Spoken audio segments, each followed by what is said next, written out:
Just a couple comments first. As far as the idea who's committing crimes, we have no idea how many illegal immigrants in this country are committing crimes because nobody keeps track.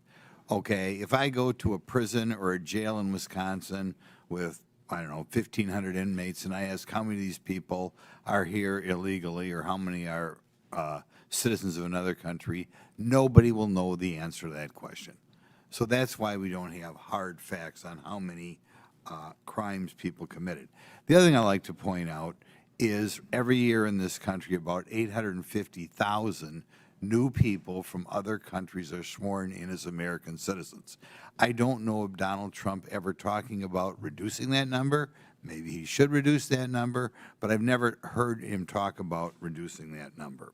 Our concern here was illegal immigration, and I would hope the vast majority of Americans think we ought to have a immigration law that the 850,000 new citizens every year go through.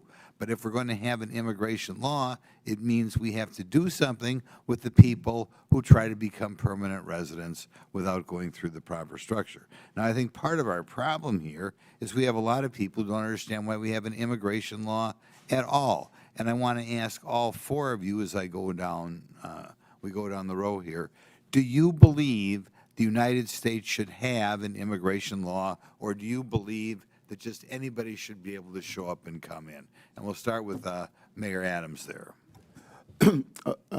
I strongly believe we need to have an immigration law. I strongly believe we need to secure our borders. We witnessed a 90% decrease, and we're seeing that play out in our city. So we should have a strong immigration law. Good. And I'll ask this question then. If you believe we should have an immigration law, and then we'll get all four of you here, if you believe that, do you believe people who ignore the law, whatever that law is, should be allowed in the country? I think that all of us must be held accountable to the law, and if we secure our borders to make sure before they come in that is done correctly, it is not going to impact cities to carry that burden. Like I said, close to $7 billion in tax dollars. Mr. Johnson, do you believe we ought to have an immigration law in this country, or do you believe everybody should just be able to walk in here and set up shop? Thank you, sir.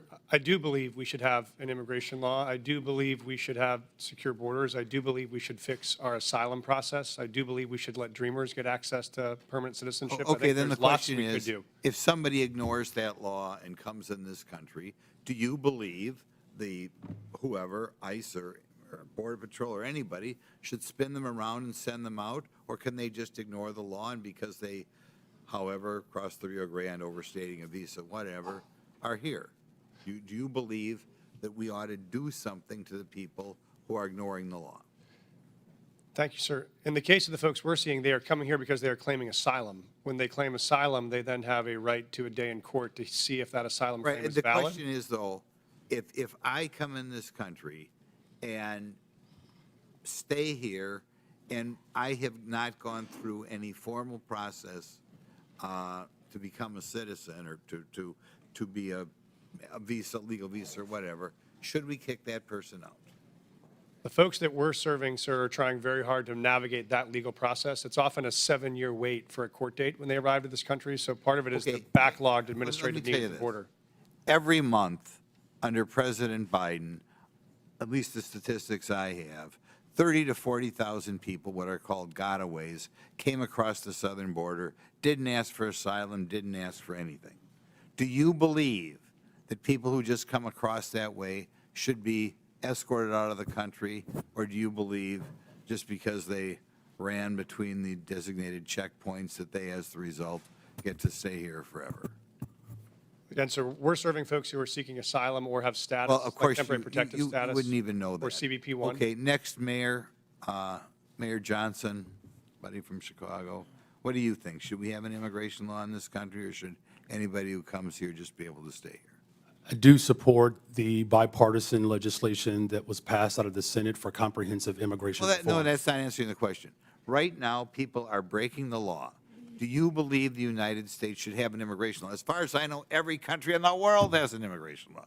Maybe there's one outlier or something. And we have laws in the United States. Do you believe if people come here and break the law, that they should be escorted out, or do you believe they just get to stay here forever? Our immigration system is broken. We have not had comprehensive like me to immigration say. reform since 1986. Wu? May I answer fully? Yeah, his time's expired, but Okay. feel free to answer. Do you want Mayor Wu to answer your question, or are you finished? Yeah. Okay, yeah, go ahead. Yes, thank you, Congressman. Yes, I do believe we need, cities everywhere clearly need an immigration law that has secure borders, comprehensive and consistent, compassionate pathways to residency and citizenship, resources to adjudicate the complexities of the law. And at the same time, I do not support mass deportation. That would be devastating for our economy, and there are millions of people who are running our small businesses, going to our schools, Okay.